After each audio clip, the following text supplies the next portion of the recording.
in a motel room called the Lakeshore Motel. And it started at 1:30 in the morning on the 27th of September, 1967, and I finished it by 4. And then I called Hopper. And I said, listen to this. He wants me to sign a declaration, by the way, that he alone wrote this film. Oh, yeah, fine. Well, whatever, right? See again, sorry.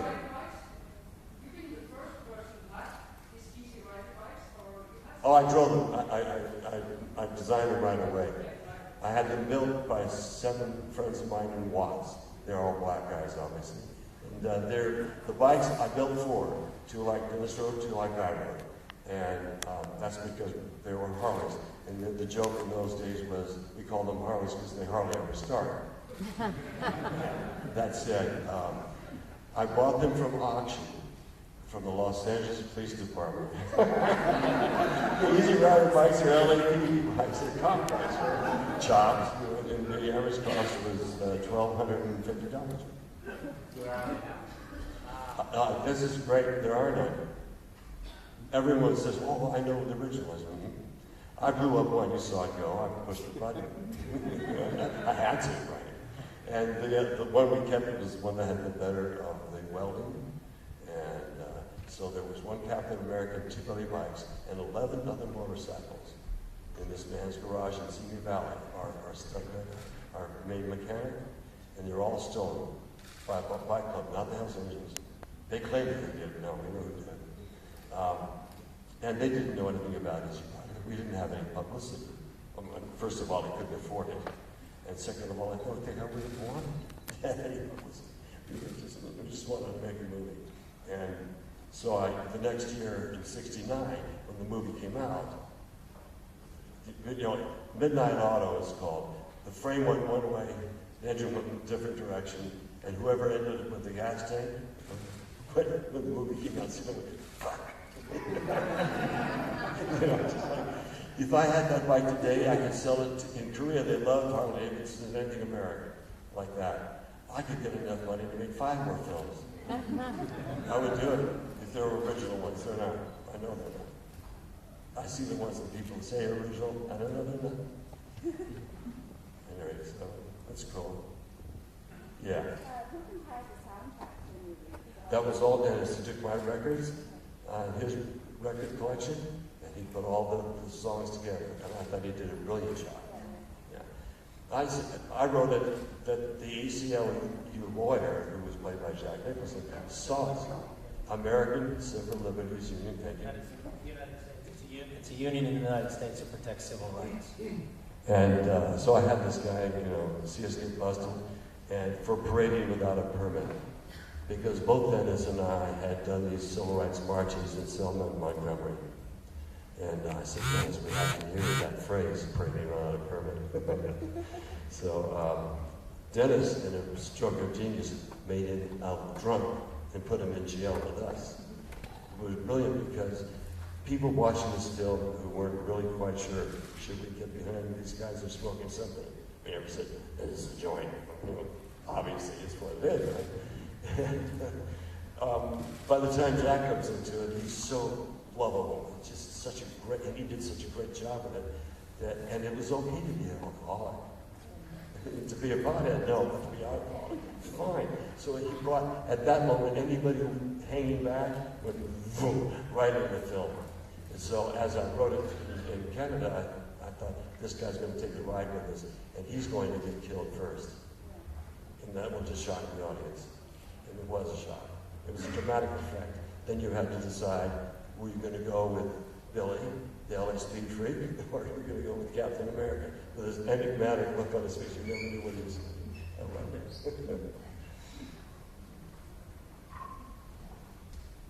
Yes? How did we do the last shot? You mean with the sounds? Oh, this is Laszlo Kovacs, this great cinematographer who's now died, and we miss him greatly. He was tied into a helicopter that was not strong enough to lift him and the camera really, but it did. And he had what's called a Tyler mount, which kept it from shaking too much. And we prayed the helicopter would get off the ground and come back safely with our camera. And it did. But actually, the last shot of the movie that we shot physically was the last campfire that we blew at campfire.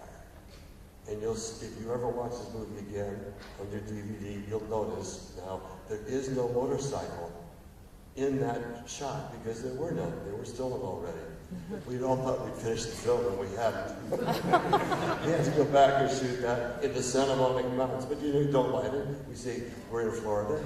There we are. Peter, you want to address the debate over the ending, the last line of the movie, "We blew it"? I never want to expose that. I mean, I just... The 50th anniversary. I can tell you this. I just wanted to say that line, and Dennis wanted me to say this whole speech about we blew our heritage, we blew all this stuff. I said, no, man, you got man, I mean Dick, man, man.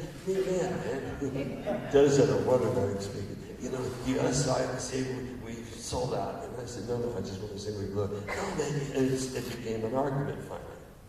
And I was getting more and more peeved with Dennis about this. This had been going on since the first week of shooting. And finally, I did what no producer should do to a director. I said, look, Dennis. Before that, I said, look, I want to play it like Warren Beatty. And Dennis said, Warren Beatty? What does that mean? I said, I want to play it more. No, I mean, crazy. Think, man, can you hear, man, can you hear what you're saying, man? Man. And he said, why Warren Beatty? And I said, because Warren takes his speeches, cuts them in half, and mumbles the rest of it. And then I said, you're a fucking child, I can't believe it. Man, can you hear us, man? I said, look, let's do it this way. First, we'll shoot it your way, and then we'll shoot it my way. You should never say that. And now let's go out. We've been 40 minutes here arguing in this bus, yelling. We'll step outside, hug each other, go down, and the crew will think we're just some method actors getting into the character, right? Screaming and yelling inside. They couldn't hear what we were talking about. But when it came time to shoot, and he's there, we're Rich Flat. Pulls in his crotch. We're retired in Florida. And throws a rock in the fire. And I said, Billy, we blew it. I threw it away. And he said, what do you mean, man? He saw this just now. It's what it's all about. You go for the big bucks and you're free. No, Billy, we blew it. And he looked at me and I just kind of turned my back so you could see the flag on my back. Good night, Billy. We never did it his way. At least he saw that. When that happened, he understood. Because he said, man, just stay right where you are, man. It's just keep that in what you'd say to a director would say to an actor. Keep right in that space. Don't know. Laszlo, put the 100mm lens on. Just stay right there. I may ask you to say it 16 times. What? Then we blew it. Just, are we rolling?